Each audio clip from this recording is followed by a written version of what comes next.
Oh, so where did she go? First We one. know. We have a Evans thing they call Farms. Evans Farms, a big development. Uh, Near Owens Candy. If everyone's ready, yeah. Sooner or later. It's 7 o'clock. Hello, everyone.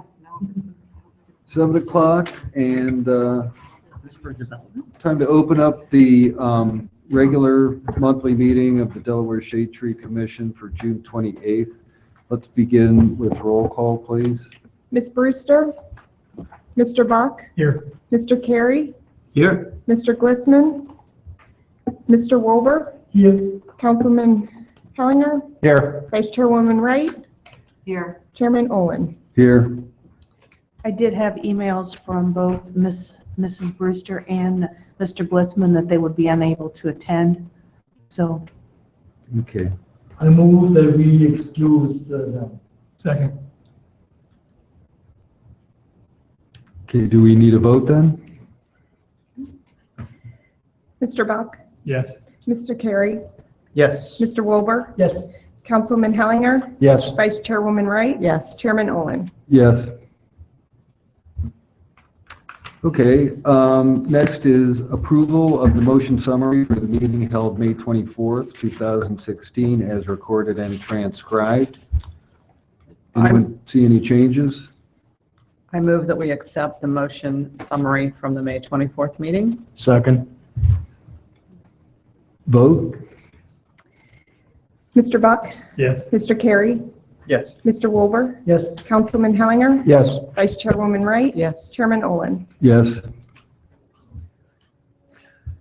Okay, item number 3, public comments. Doesn't look like there is a public here this evening, so we can move on to the arborist report. Okay, you see in front of you the report. 3 trees were taken out, and we were able to grind some stumps early in the month. We've done 537 trees this month. So far, actually, it's a little more than that, but at the time it was 537. We have used some outside contractor to do some of the pruning for us. Inventories, we did plant 12 street trees this last spring, which included some cost share trees. Our current backlog of street trees is 293 trees, which is pretty good, really, considering where we were 3 years ago when I came here. Includes 13, 14, 15, and 2016 trees currently. There still are 58 ash trees out there. That's an actual number of ash trees that have been counted. They're hanging on. I saw 2 more that are ready for removal over on Grand Circuit. They're the Cimarron ash trees that are hanging on. We're looking and exploring options, and Ted will talk more about that for getting caught up, releasing some monies and getting caught up to for our planning and also for our backlog of pruning. We're going to try to get on a 5-year cycle. Right now, we're probably at a 7 to 10 year cycle of where we're at. We want to be a little more proactive with it. Issues and concerns, it's an ongoing project for the pruning. There was an issue with some pruning that happened in Lantern Chase subdivision. Everybody wants to say they know how to prune trees and that we don't know what we're doing. And it really was an isolated incident. There were really only 3 homeowners in the subdivision that had an issue with our pruning practices that were done. And it was just their belief. We don't prune any differently there than we've done anywhere else in the city. And we're pruning to our ordinance that we have of the 14 foot on the street side and 8 foot on the sidewalk side. And really, we're actually shaping these trees back into shape the way they need to be shaped. On the sidewalk side, we may go a little bit higher than the 8 foot just because we don't want, to be really out of balance with, 14 on one side and 8 on the other. So, but if you're looking at the tree from the street at the house, they're nice balanced trees. There's not any crazy limbs shooting off in any direction. So I think the pruning is going pretty well that we're doing. We had the Columbus Zoo was actually here today again and picked up another load of, today they picked up Norwegian maple and some honey locusts and also a little bit of birch to feed to their animals. So we'll continue doing that. Right now they are not doing any pruning activities. They are just picking up what we've already pruned. We do have the city attorney and the zoo is working on an understanding at this time, and hopefully they can get that worked out so that I don't foresee them. I kind of like the way it's working. The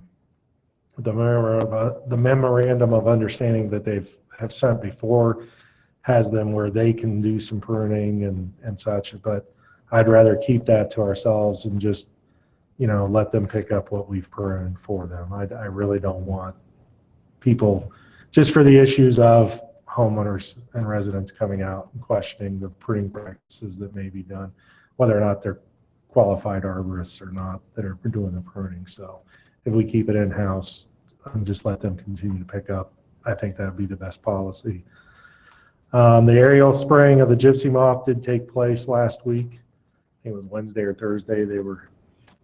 It was Wednesday morning. It was before the storms. So they were bombing the trees with the pheromone. Hopefully the rain didn't wash it all away and it stuck to it. So What area was that? it was an area, basically, you could call it the Delaware Run Central Corridor area. But I mean, it went all the way from the plane was making its turns all the way out past London Road and then all the way to the Public Works on the east side. Doug, do you have a rain gauge? Because an unofficial rain gauge that I looked at Thursday morning, it looked like almost 6 inches of rain Wednesday. I've heard officially we had 5 inches of rain. 5 inches? Okay. Yeah, I wonder what the threshold is for that pheromone. I have a question about the pruning thing. Doug, you described it sort of tonight, if I understood you, that it was a difference between what the homeowner expected and what was actually done. I mean, it was an opinion thing. You were confident that we were doing it right. The homeowner just had a problem with it. Yes.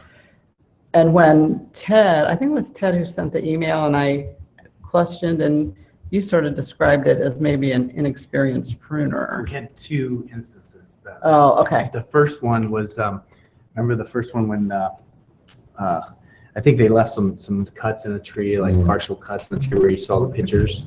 And then, Doug talked to them then and they kind of just stopped that day. It was a mistake on their part, but they went back and fixed that then. Okay, so we're talking about different things, You're different right. instances. Okay. That is correct.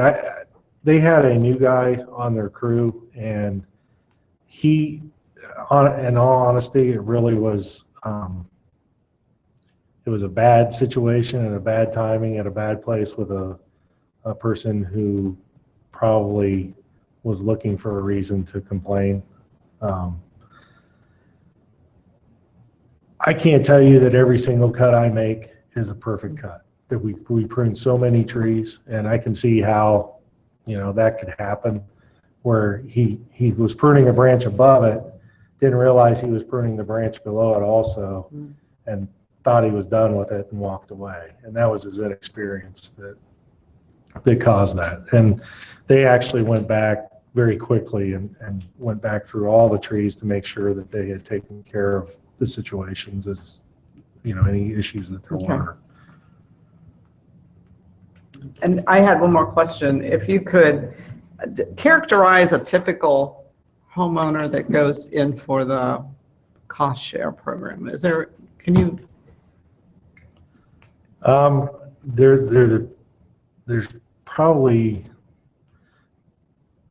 One is a person who wants to have a tree planted in the yard sooner than what we can get it there. Mhm. They like the privacy that the trees provide, and they want to get it in there growing as fast as possible. The other one would be someone who was just, I guess,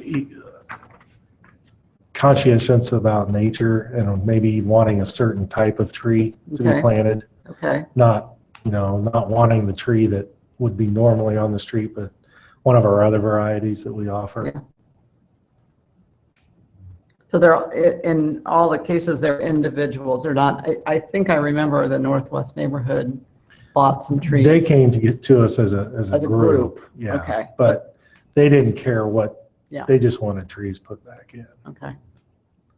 And Are they I think- mostly in the, I'll call them younger neighborhoods, like where the newer homes are? You know, it's kind of diverse. They kind of, you never know. The most we've ever done was for the Northwest neighborhood. Yeah. So they want, and they didn't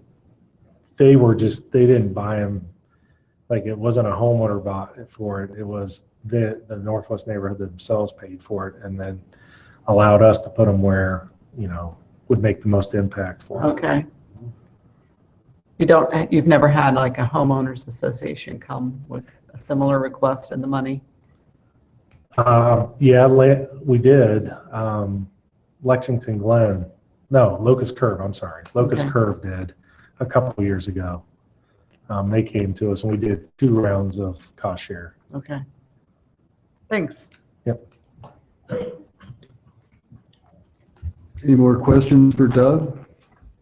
Okay, I have a question. Couple, and maybe a comment. Excuse me. At last night's city council meeting, it was mentioned that the city plans to make a concerted effort to reduce the backlog that we have. And that there would be a conversation about the necessary monies to be made available. Since we quote unquote only have a backlog of 293 trees, it seems to me there is a good chance that the backlog could be removed by the end of the year. Would that be realistic or? I would say that is realistic, but I can't say for sure at this point. We're trying to put together numbers, and part of your packet included the kind of a 5-year tree management plan. We're on it to kind of put some numbers to that, and also ongoing pruning and maintenance scheduling to make sure we have a backlog of pruning also, so we can catch up with that pruning. Yeah.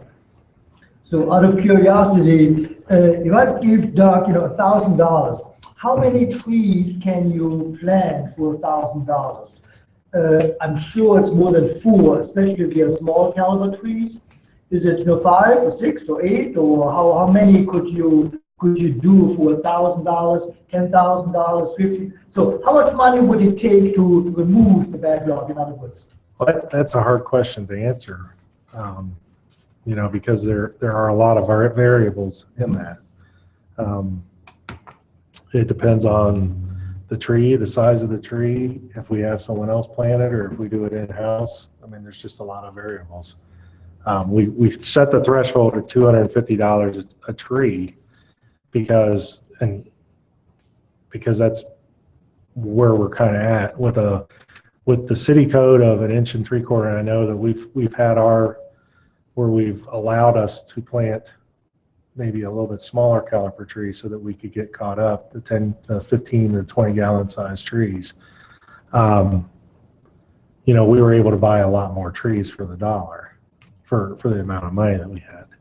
And it kind of gets into a sticky situation, I guess, a little bit as to, are we going to go back to 1 3/4 inch caliper size requirement, or are we still going to stay in the 15 and 20 gallon size?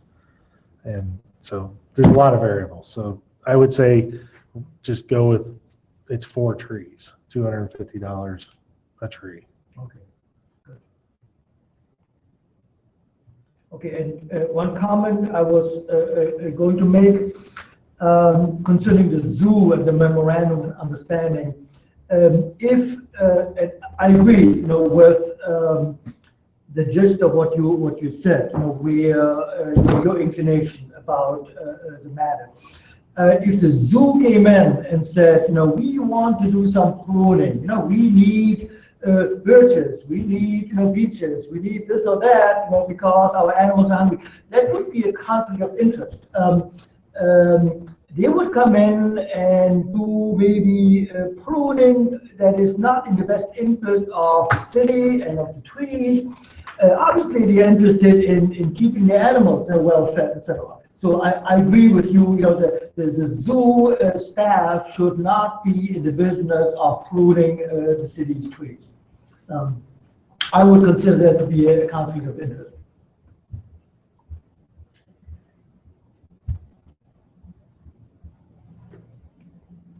Any more questions or comments for Doug, the arborist report?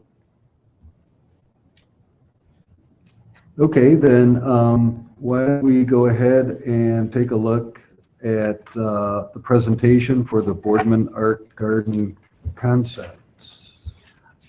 I just wanted to get this in front of you so you could take a look at it. This is these are only concepts, definitely not final design. So we took the program statement that the Northwest Neighborhood Association presented to us and tried to present some concepts and see where what kind of stuck with them and what they liked about any of them. So we presented these concepts to them, and they liked I guess probably more of the one with curvilinear paths and not so which would be, should have put an A and a B on here, but oh yeah, concept 2. It would be concept 2. I think that was kind of a little bit their preference, but again, these are only conceptual. So moving forward, they want to start raising money, and the next step will be to do a design, an actual design, past the concept stage. So it's kind of just to keep you informed of what's going on with this whole process, and I would say there's more to come as they try to start raising funds for this. So if you have any questions, I can answer those. I have a general question, I guess, for everybody. As far as concept number 1, the amphitheater, it's my impression that amphitheaters, a lot of people like to add them, but they cost money and they seem to be underused in a lot of the places that I've seen them installed. They maybe get used 3-4 times a year or something like that. I don't know. How much additional cost did the amphitheater call for? It really depends on the final design, but I anticipate this one to be kind of to hold maybe 20 people. Oh, So, just something real small. Just something some real small, something, simple- non-amplified. It's just more of a gathering place. Right. Kind of. Right. Okay. Yeah, and also I think it's just my opinion. We only have 2.2 acres to work with here, and I would suggest keeping open lawn area to a minimum. We have lawn all over the place. That's just my opinion. So, but yeah, I think I favor concept number 2 as well. And with regard to the stream restoration area, do you have any details on or specifics with regard to that? No, I do not. And that's again a concept. It could or could not happen depending on what goes on out there. But yeah, it's nothing, no details on that at all. Okay. No costs or anything either. Would any of either concept 1 or 2 have any more value to the city?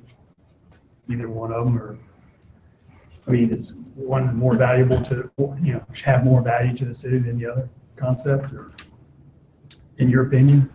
It's a good question. I would say concept 2 because there'd be less, there would be no bridge across the ravine, and it would be ongoing maintenance and infrastructure costs would be, I think, minimal on that concept. So I think that would have more value to the city.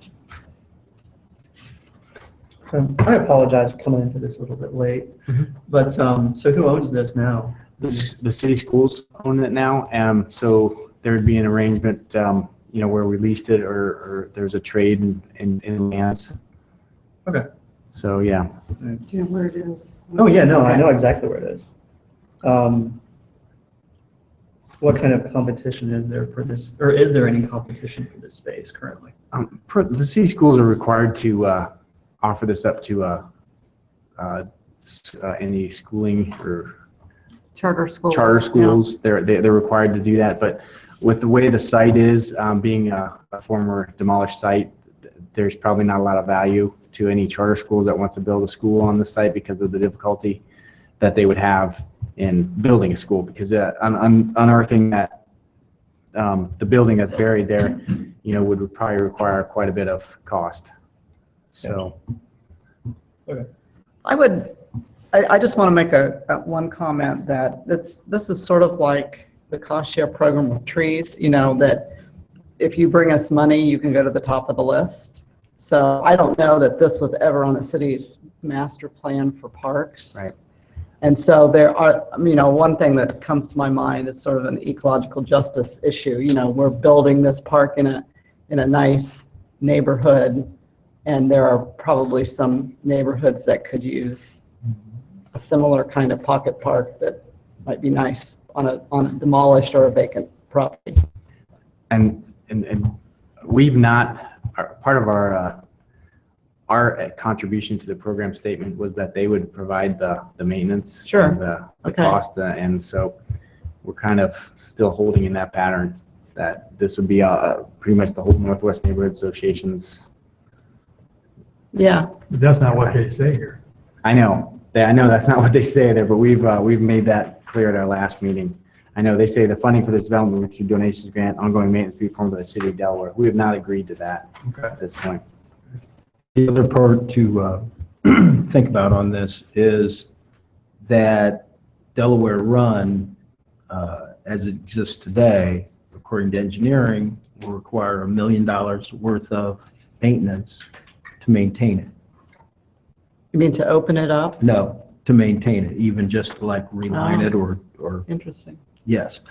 And the city is not on the hook for that. The property owner is. In this case, Delaware City Schools is.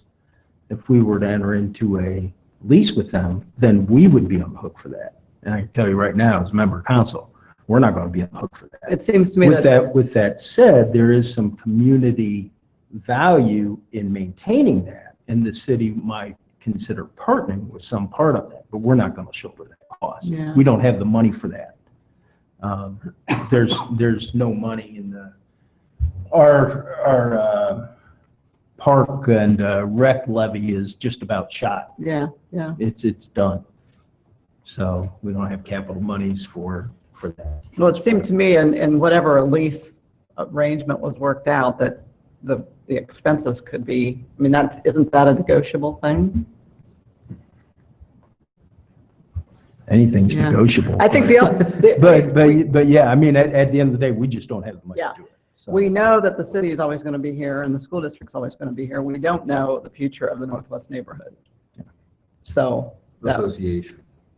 correct, as an entity that can raise money or something, so. Yes, and that's a lot of money for doing nothing. Yeah, Quite honestly, you'd spend $1 million and you would see no difference in that park today. That would just be relining the pipes.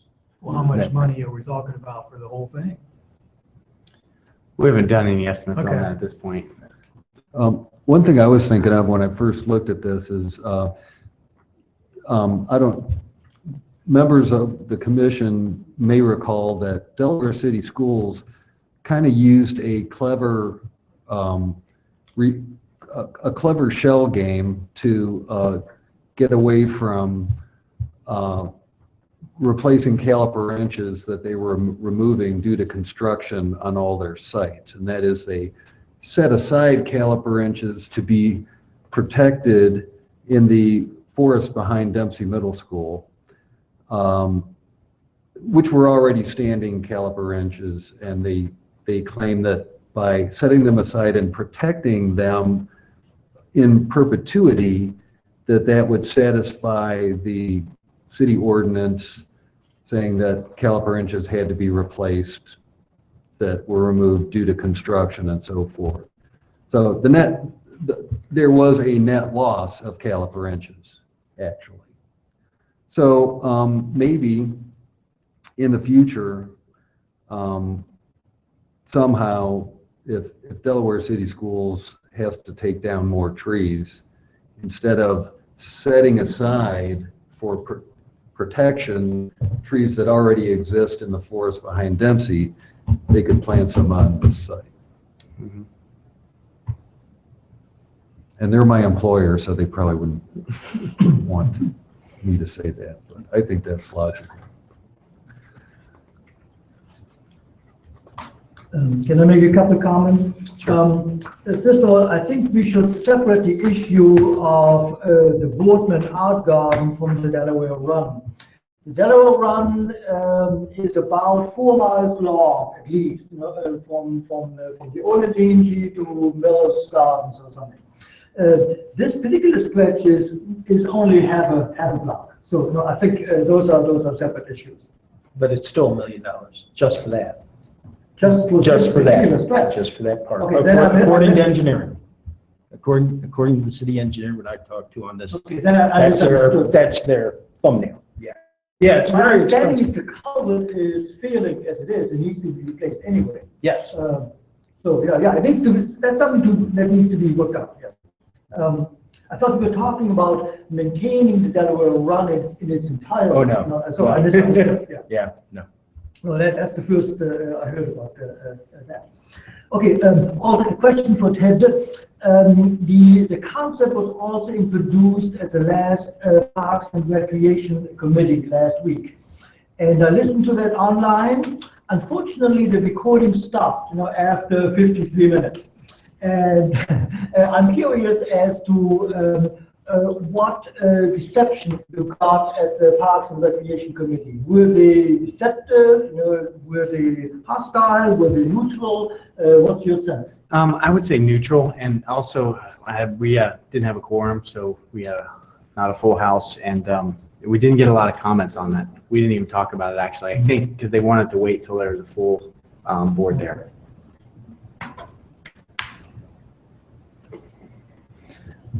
Any other comments or questions, concerns about the Boardman Art Garden proposals? So what's the next step on this? The next step is they're going to pursue raising funds for this Okay, and come back to us with a proposal. They would also go through a design phase, okay. and that's on there. They'd be paying for that also. So it might be months before we, Might be years. Yeah. Just don't know right now. Okay. And I will say that their impression of what this would be, they're not talking about, $500 pieces of art out here. I think they're going for the big, $50,000, $500,000 piece of art out here. So they're dreaming big. I'll say that.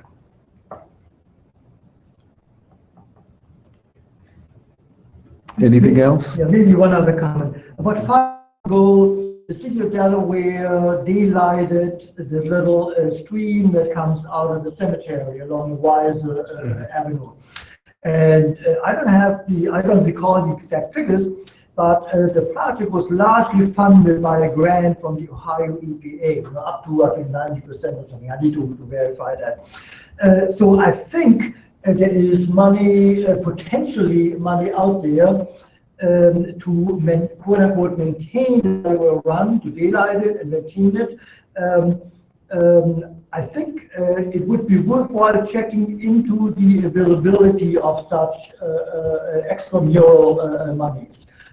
I agree, that would be a significant expense for the city, but there are state monies and federal monies available for such purposes.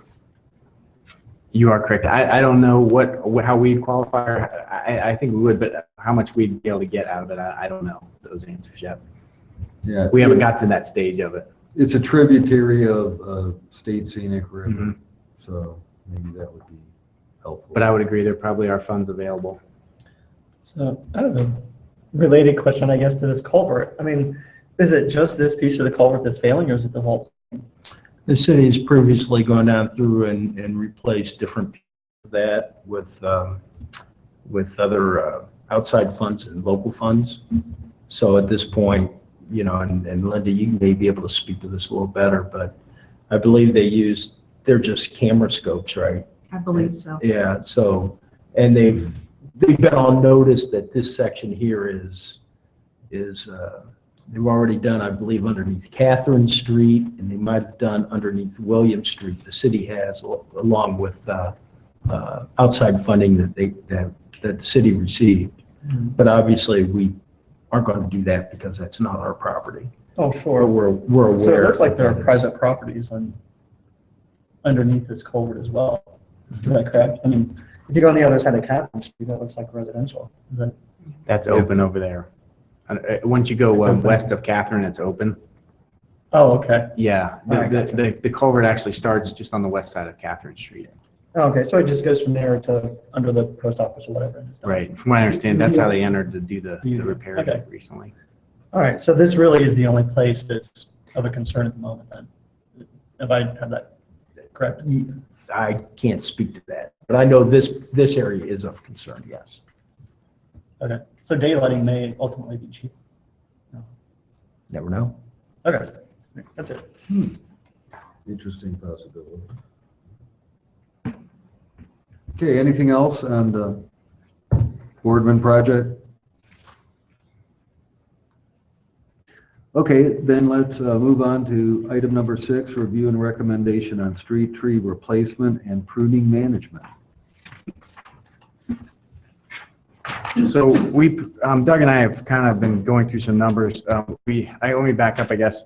I think Councilman Jones brought up the comment about the backlog and how we address that backlog. So what we've kind of tried to do is look at our backlog, what it would take to get that backlog caught up, and using that tree fund that is out there to get that backlog caught up. So what we also did is take it to the 5-year management plan so that we could get our pruning backlog caught up also. And as the city grows and the tree count grows, we keep up with our pruning cycle.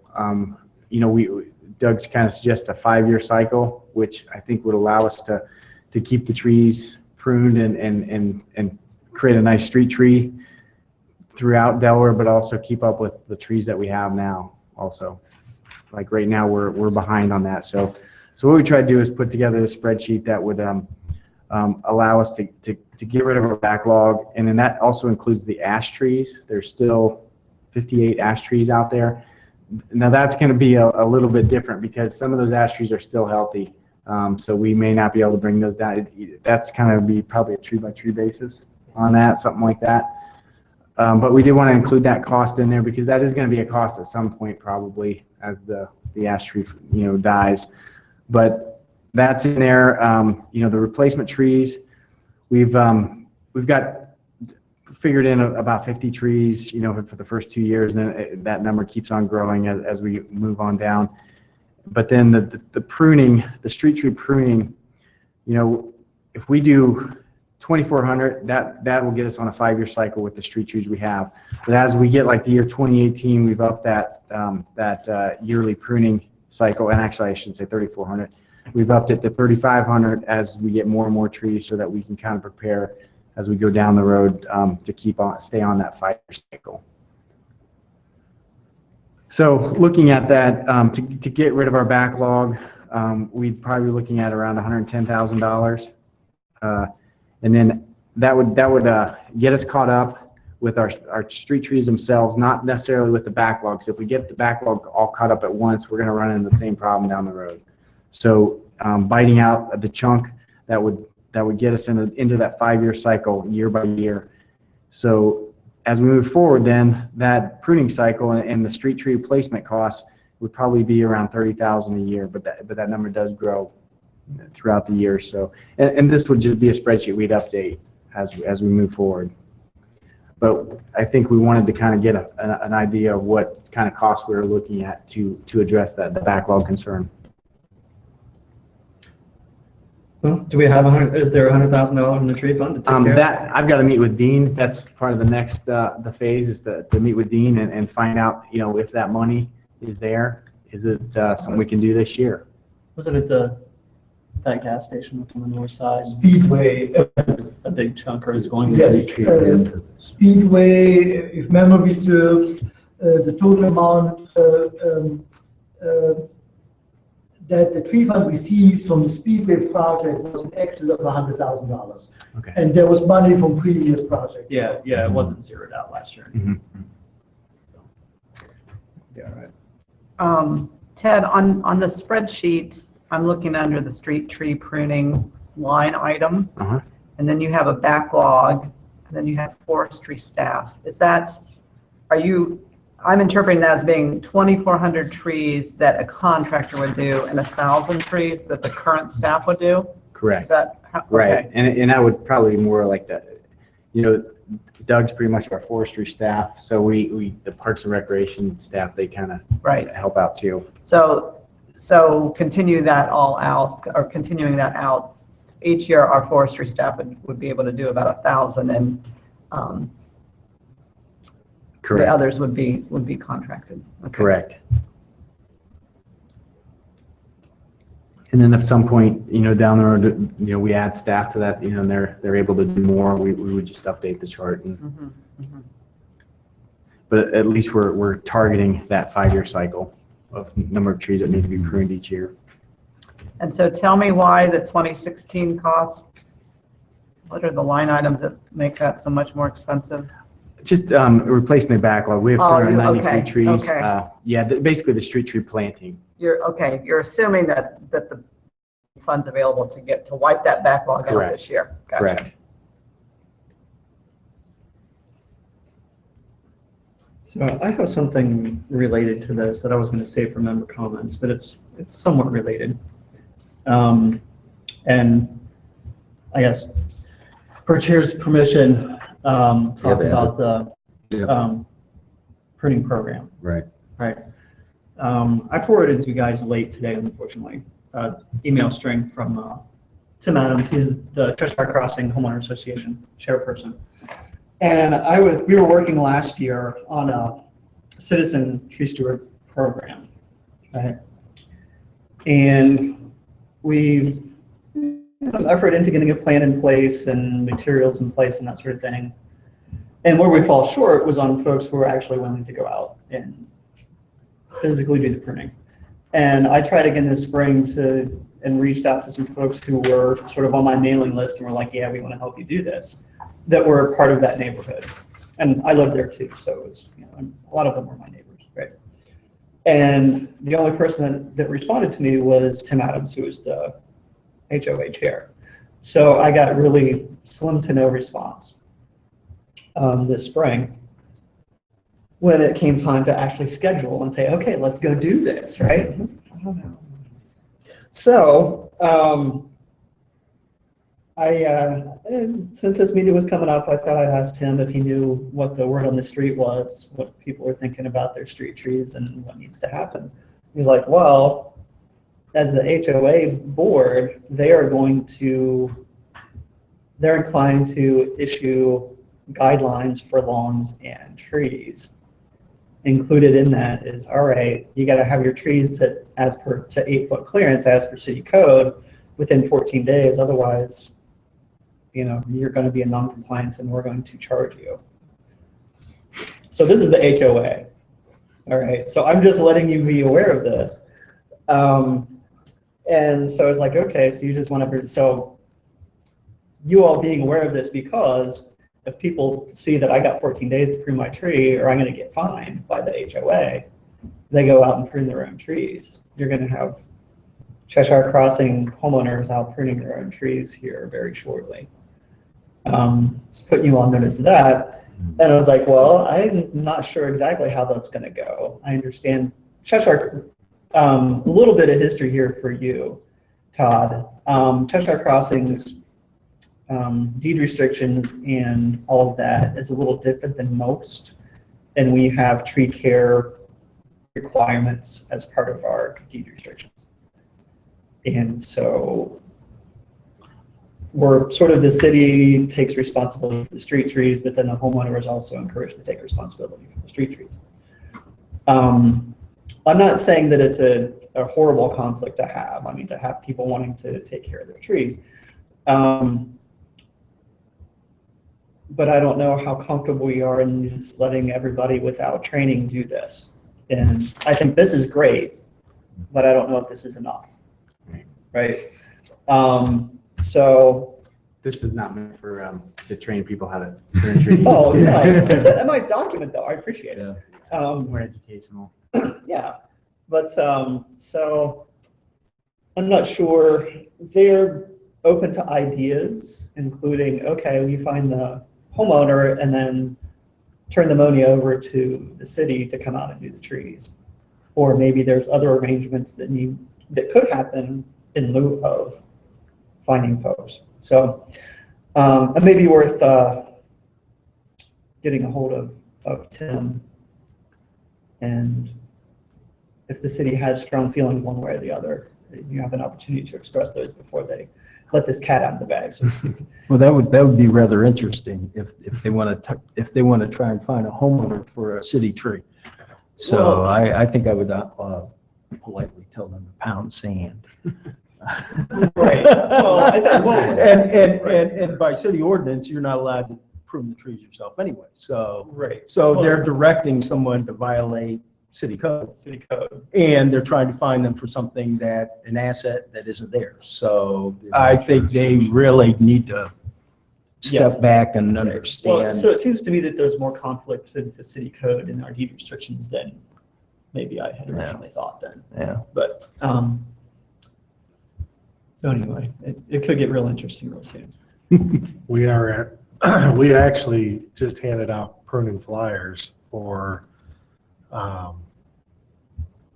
the north or the south, Cheshire Crossing South, because we have a CSR for service for pruning. So I went ahead and put it on the schedule to prune. So we're going to be pruning that neighborhood maybe by as soon as the end of this week. So, okay, you know, I would encourage them to not to find people, and because it's going to create a lot of havoc is what's going to happen. You're going to have people say, well, I don't want that tree then. If that's my tree, I don't want that tree. I want a different tree.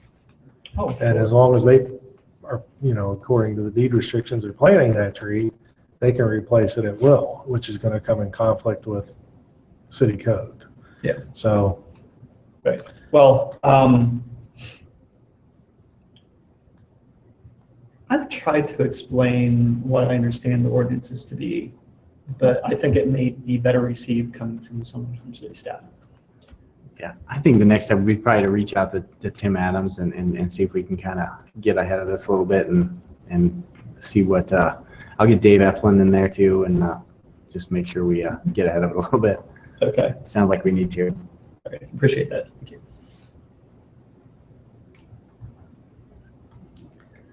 Okay, any other comments or questions about the street tree replacement and pruning management information here? Thanks for putting this together. So very is this the concise. plan, or do you have to take it somewhere for approval? Well, If you're what I'd like trying- to get, I guess, from the board, I guess, do you guys have an opinion on whether you want to move forward with the backlog of trees? I mean, how do you feel about that? And We've been planting we've been working on this backlog pretty hard for the past 2-3 years, 350-ish trees a year for a little while. So I don't think, considering our urban forestry street trees, 17,000 strong, planting 200 is a big enough percentage to throw everything out of whack there. I suspect that's fine. so, and what I'll do is I'll meet with Dean and we'll find out what funds are actually available, and if this 5-year management plan is actually doable, and then you know, apply, see what we can do, and if it's something that it looks positive moving forward, we'll look at it moving forward with it. But what it would probably take is I'd like to get probably at next meeting then a recommendation once I get all the figures in from this board, so we can take it to council and get them in, because I think Councilman Helen, you answer if I'm wrong, but the council would probably appreciate an opinion from this board Oh, definitely. at that point. Okay. Just one real quick question. Yes, sir. For the years after 2016, it's still going to build, it looks like it's still going upward from 29 to 38. But to refresh my memory, where do those funds come from? There's a tree fund.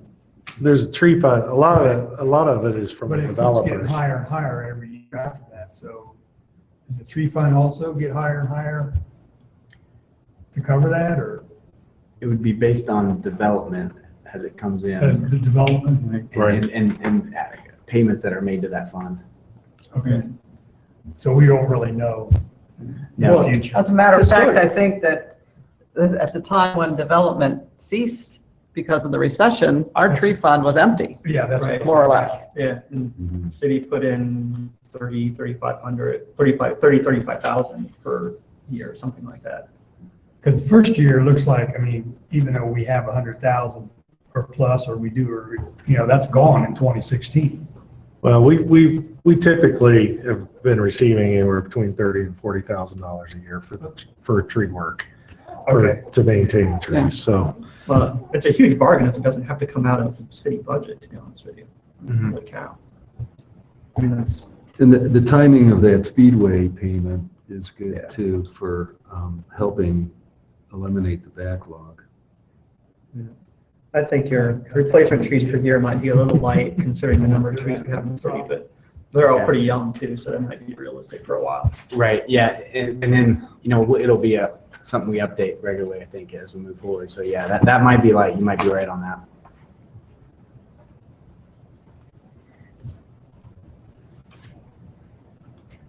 Otherwise, I love it. I like it a lot. Yeah, it's nice to have a spreadsheet like this. Okay, any other comments or questions? Sorry about that. I guess R2 has one. Sorry, apologize. Okay. Item number 7, review of commission outreach activities. Yeah, I asked Linda to put this on the agenda, just so while everything was sort of fresh in our mind, we could review what we did and get some opinions of things that we could do differently, or we might want to add or drop next year. So I wasn't at the last event, the Watershed Festival. I was at the Y event, and I was at the First Friday.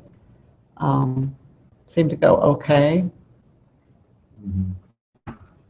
Well, the Watershed Festival, I'm not sure what the numbers were on attendance, what the estimated numbers were on attendance, but it seemed, and some other people agreed, that it seemed that it was a little bit less well attended than in previous years. But I think it's important for the Shade Tree Commission to continue to participate and for the city to have a presence, representation at the Watershed Festival. Even if attendance was lighter than in the previous years, it still was a very high quality event. It was well organized and there were interesting things to do, and it was very educational. I think it's a good thing for the Shade Tree Commission to continue to do.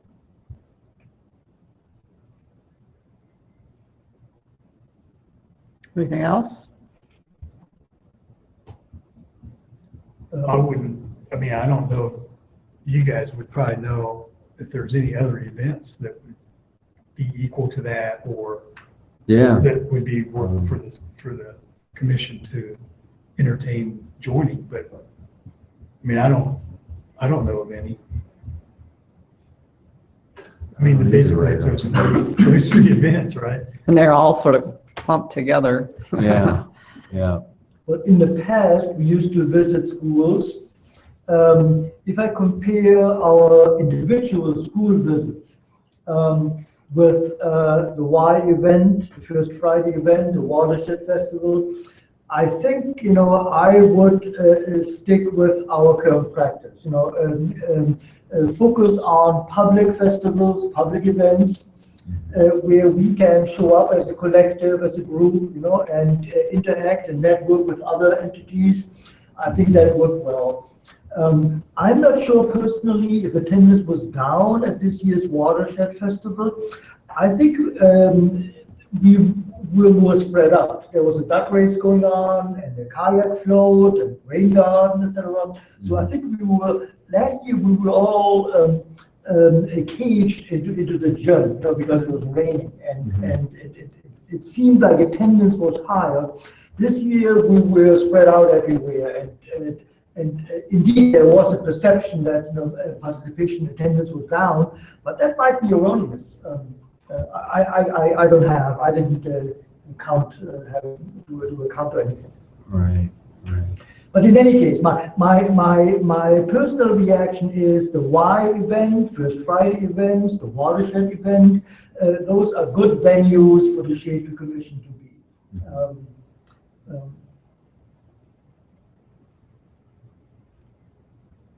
So what I'm hearing is keep doing the 3, look for other opportunities. The other thing I want to address is where is the stuff? Because every year we get ready to do the first one and we're scrambling around about where our stuff is. So you have everything? No, I got the flag. Oh, I got everything now. Okay. I tried to get rid of it all. Really hard. I just left before you did. Yeah. Okay, here's the so, plan. yeah. Bring the flag to Linda, Okay. and I'll take Oh, I the don't rest have of the flag. stuff next But- meeting. No, I got. Oh, you have the flag. Bring the flag Here's to the Linda, flag. The banner. the banner, And I know where you are.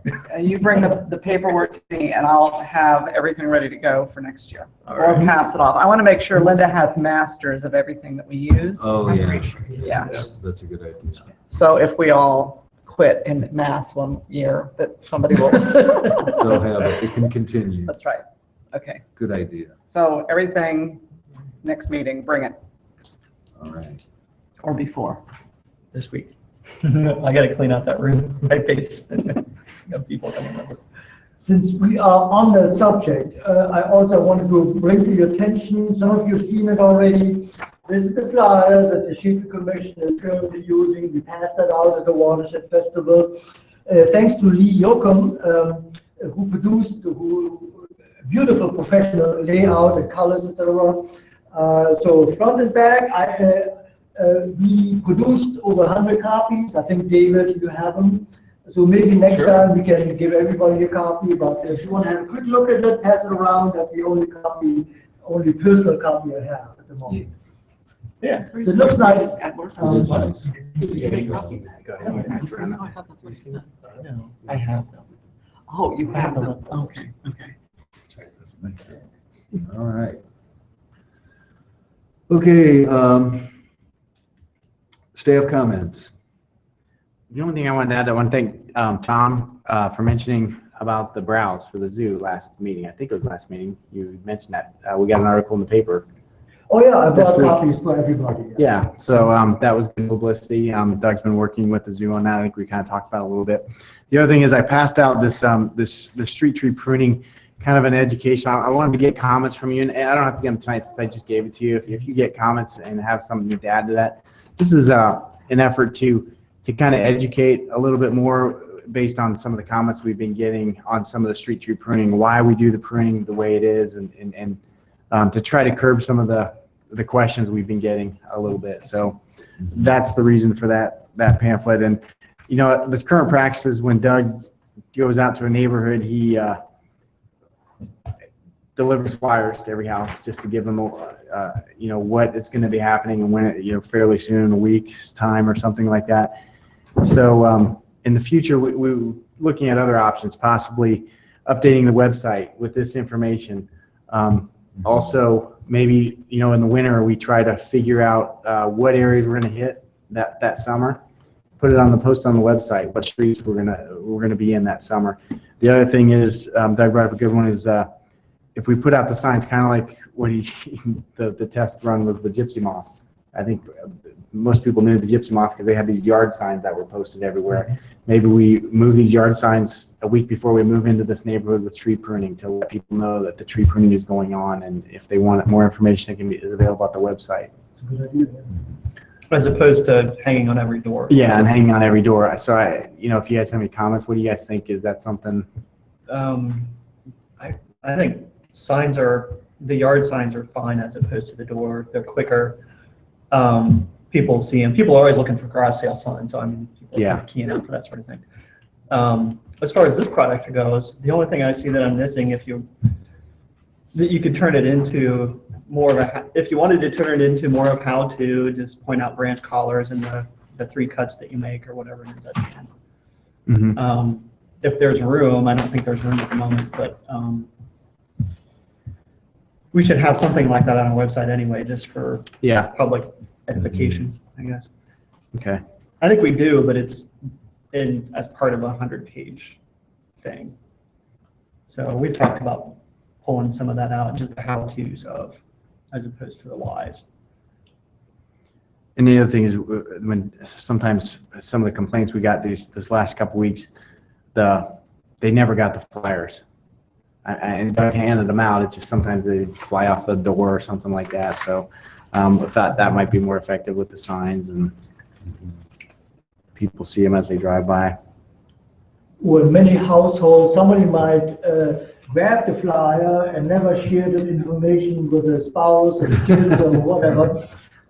I think those street lawn, the lawn signs is a terrific idea. The city has used it very effectively. Street sweeping happening in the neighborhood in within the next week, or gypsy moth spraying. I think that's a wonderful idea. We could put up signs at the entrance of every street. When people walk and bike and ride their car, they would probably see that and share that information with others. Those signs could easily be removed and recycled, etc. So in the long run, it might actually be pretty cheap. So I think it's more visible and I think more effective than papers.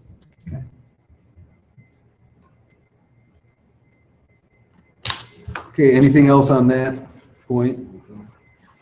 Okay, we're on to member comments.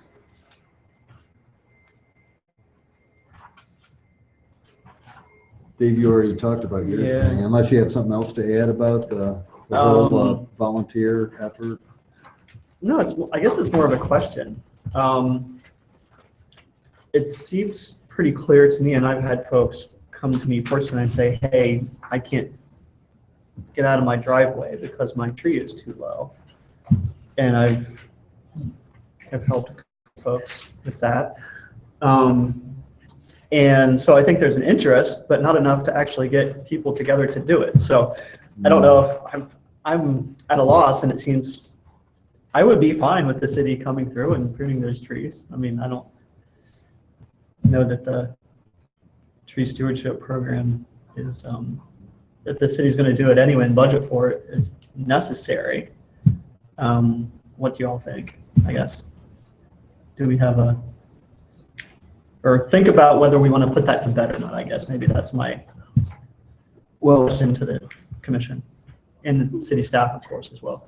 We started this as a pilot project. I think that was correct in just starting it as a pilot project.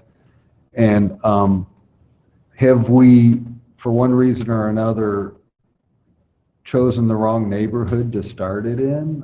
I don't know. Possibly. I don't know.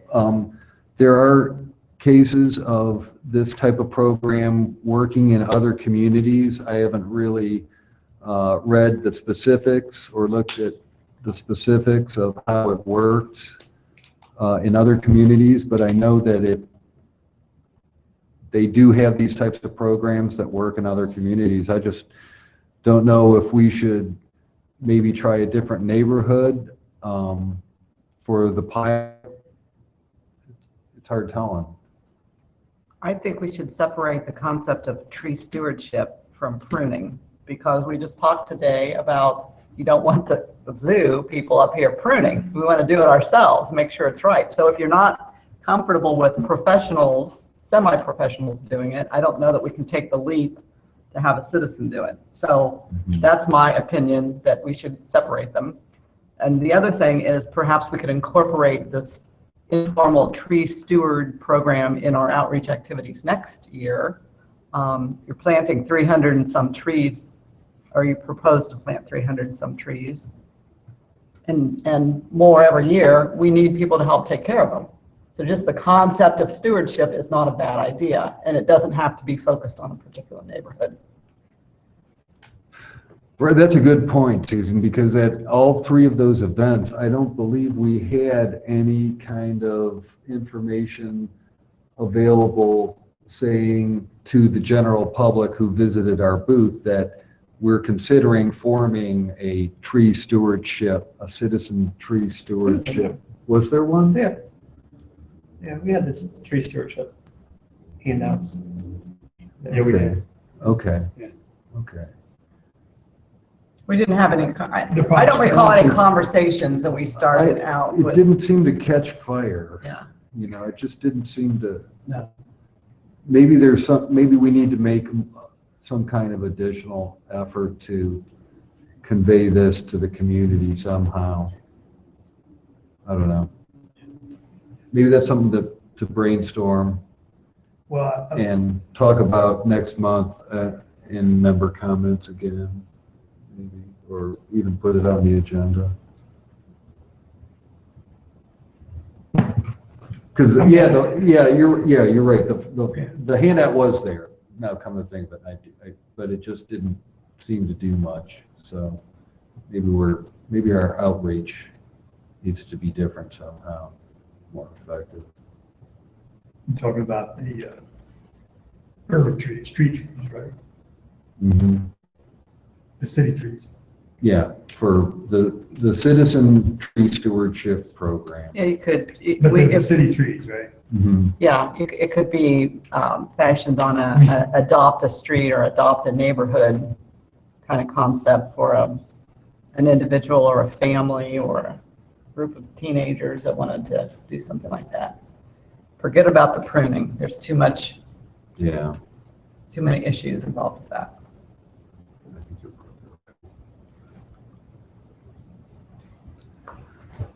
Well, maybe we should brainstorm this and talk about it some more at the next meeting. Can I put Ted on the spot here for a second? Sure. The city has a program, I think it's called Adopt a Park, for residents and business, etc. So I'm trying to put to link the two concepts here. I was wondering, what is the participation rate? What is the demand? You know, is there a significant number of people involved in these adoption programs? Would that work for our tree stewardship program or not? You know, I don't have any numbers.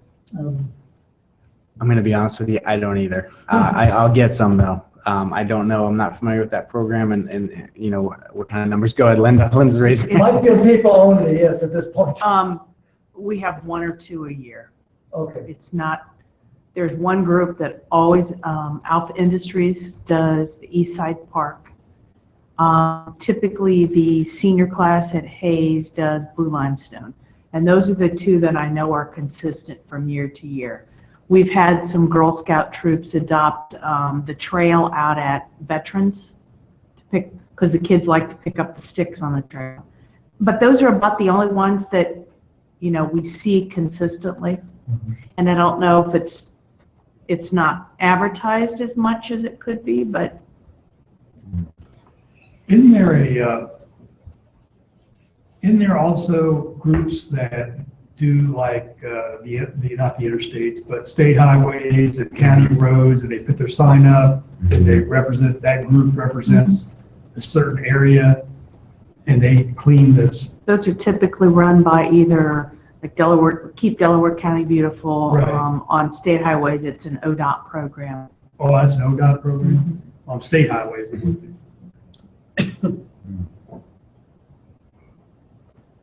But I mean, they would have, I don't know, maybe ideas of how to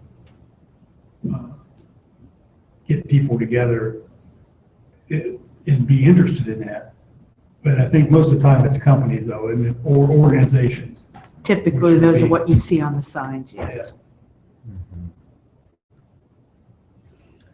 I've had a couple of comments while trying to get volunteers. And aside from the fact that most folks just don't seem interested, because they're busy, you know, we live in a two income household culture. And if you got kids, you got no time. I mean, that's about it. But if people see something clearly in it for them, they might be like, hey, you know, that might be cool. So we might have to pay people, not with money necessarily, but there might have to be something, some sort of reward system, something at the end of it, or hey, come out and do this and that, and we'll have an ice cream truck there, or blah, blah, blah. You know, I don't know if it's cheaper than contracting out or not. I have no idea. But just throwing some things out there to make it, you know, sweeten the pot, so to speak. One thing I can add to this is that I've noticed that it's mostly a lot of these stewardship programs in other cities and stuff are done by older citizens of the community.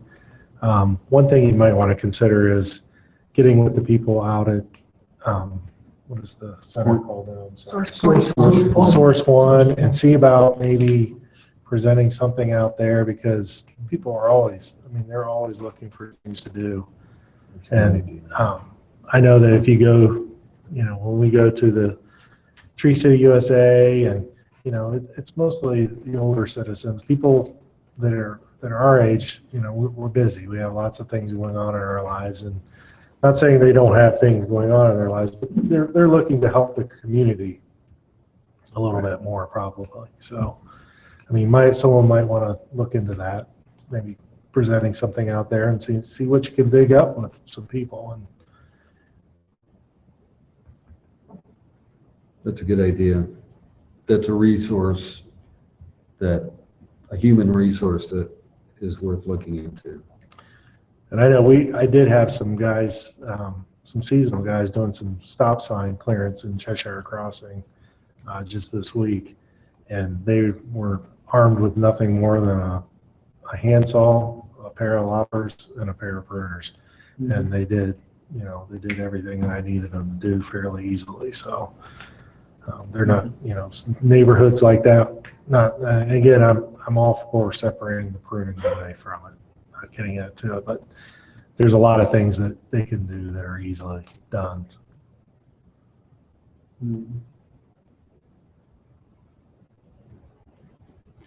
So should we put this on the agenda for next meeting? Or just keep it as member comment in the member comment section, kind of brainstorm some ideas for different ways to get the community involved, see if they're willing to be involved with the stewardship program, citizen stewardship program. I'd say keep it to member comments for another month. If that way, if we get loaded up with plan reviews, we can drop it and bring it up the next time, you know, we need the time, so. Right. Okay, that sounds good. Anything else on any other member comments? Delaware Gazette had a couple articles that describe the work of the Safety Commission and what's behind it. So I brought copies for everybody. Number one, number two. One was an article on Paul Olen's presentation of invasive species, and the other one was on the city providing morals, you know, roughage, you know, for the zoo animals. I have a question, Doug. Does the zoo give you a list of species that they need based on nutritional needs of the animals? Yes. It'd be interesting to see that. I will forward that on to you all tomorrow. Yeah, because I remember Very few zoos have moose because moose nutritional requirements are so tough to replicate in captivity. So that's pretty cool that we're helping them out with that.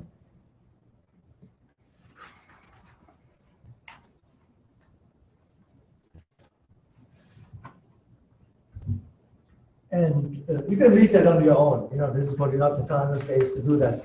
I have one other comment. Last time we talked about, WOW, the Wild Open West, I think that's what it stands for, the Denver-based company.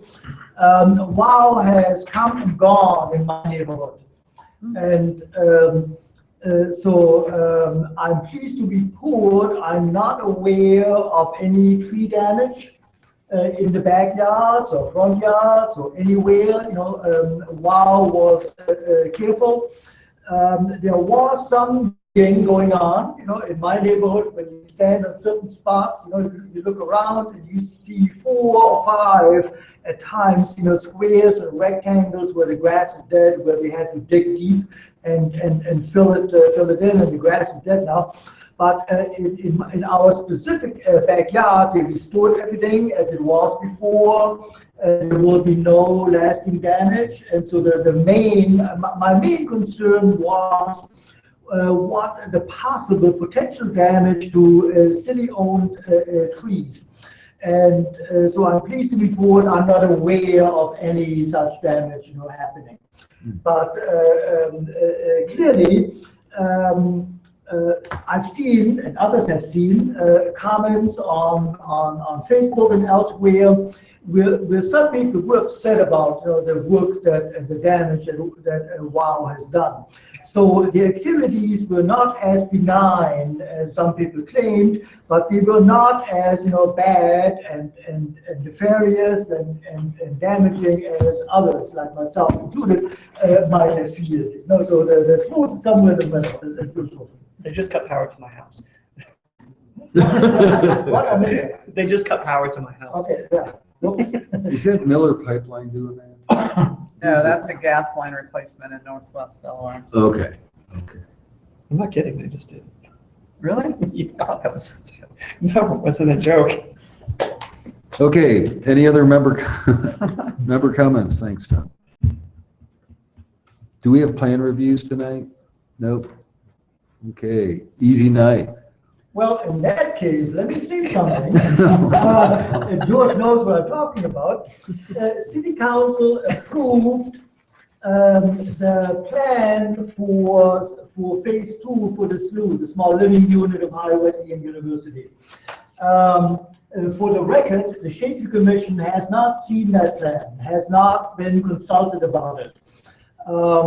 We've seen a concept, what do the minutes say? We have only seen a preliminary informational plan, but the plan was approved without a proper consultation of the Shade Commission. I want the record to state that. Okay. So stated.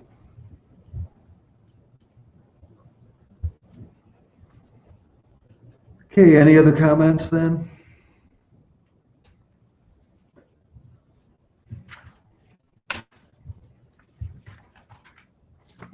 All right, if no one has anything else and there are no plan reviews, then we are ready to adjourn.